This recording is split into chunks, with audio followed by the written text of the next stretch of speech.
हुआ है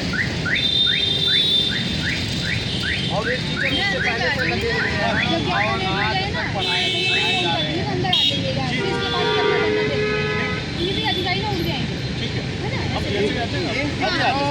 इन टीचरों को पढ़ाए हुए डीएम कलेक्टर बन गए। जो टीचर मौजूद है आज की तारीख में वो टीचर पढ़ाए डीएम कलेक्टर बन गए, लेकिन जो पढ़ाया डीएम कलेक्टर बनने के लिए वो अभी टीचर नहीं बन पाया। कैसा बुद्धिजीवी बैठे हैं सीटों पे।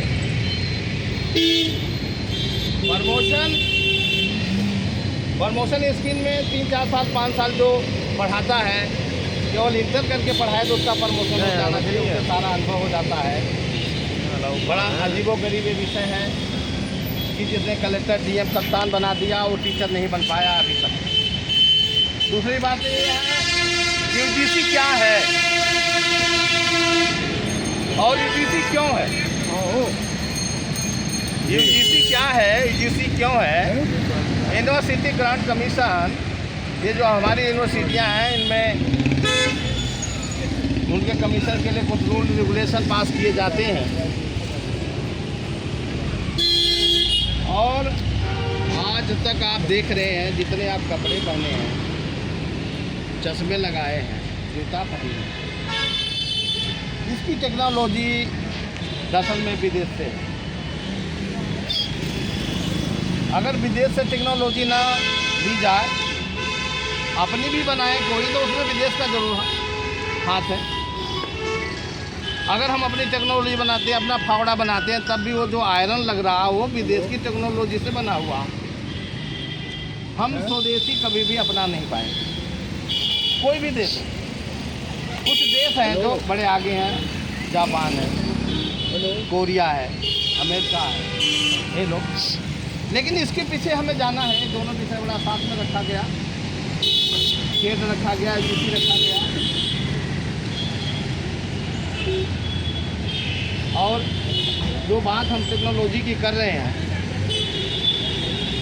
ये जो यूसी लागू हो रहा है, इसी के वजह से हमारी टेक्नोलॉजी विकसित नहीं हो पाई।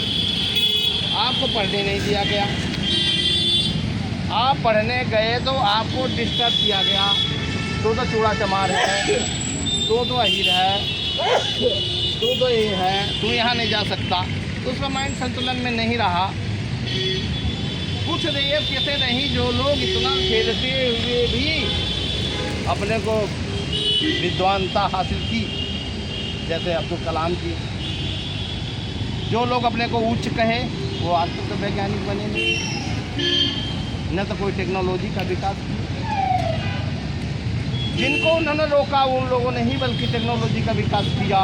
जैसे चमड़े का काम है, जातियों से ले लें, ये बहुत बड़ी टेक्नोलॉजी जो आज तक पहले लोग नफरत करते थे, आज महिलाएं क्या कर रही हैं, जूड़े में चमड़ा लगाने की कोशिश कर रही हैं।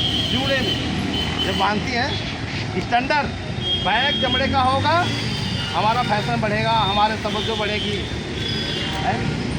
बड़े मुश्किल से बचाया एक समाज और लोग जुड़ करके इस चीज़ों को बचाया। तो हमारे देश में जो लोग शिक्षा से रोकते हैं, जिनको इस तरह की बात करते हैं, उनके साथ तो राष्ट्रद्रोह का मामला लग जाता है। अब एक बंदर है, आप देखते हैं बंदर रहता, बंदर में कोई जातियाँ हैं, किस समूह में चलता है, एक हो जाता है तुरंत एक हो जाता है। और हमारे में कोई ये है, कोई वो है, कोई वो। अब प्रश्न उठता है कि ऐसा होता क्यों है? कोई अंतर है? हो सकता है कोई अंतर हो, डीएनए का मामला हो, अल्पसंख्यक हो, बहुसंख्यक पर राज करना चाह रहा है, आपके अंदर विभेद पैदा करके, आपको डिस्टर्ब करके आपके विकास को रोक रहा है। जब इसको डिस्टर्ब कर देंगे इसका विकास रुक जाएगा। अगर क्लास में किसी बच्चे को उसके प्रति कोई बात बोल दी जाए तो उसका तो माइंड दिन भर डिस्टर्ब हो जाएगा। बहुत ऐसा ही बच्चा होगा जो सोचेगा ये तो कहते रहते हैं, तो कुत्ते अपने आप में संतुलन बना लेता है, वो निकल जाता है। जब यूजीसी हुआ, समाज में बहुत सारी बातें फैल गई, तो हमारे विद्वान लोगों ने सोचा कि भाई जब तुम बांट रहे हो तो बांटने के हिसाब से जनगणना कर लो ना, हम कितने हैं। अरे जब बांट रहे हो तो बांटने के हिसाब से जनगणना कर लो, वो भी नहीं कर रहे हो। आप ले आए ईवीएम, आप टेक्नोलॉजी में निरक्षर हो, आपके पास कोई टेक्नोलॉजी नहीं है और वो टेक्नोलॉजी लाए ईवीएम से चुनाव होगा। 2004 में अगर हिस्ट्री पढ़ी जाए, 1984 से ईवीएम का इतिहास शुरू हुआ। 1984 से 2000 में पूर्ण रूप से लागू हुई।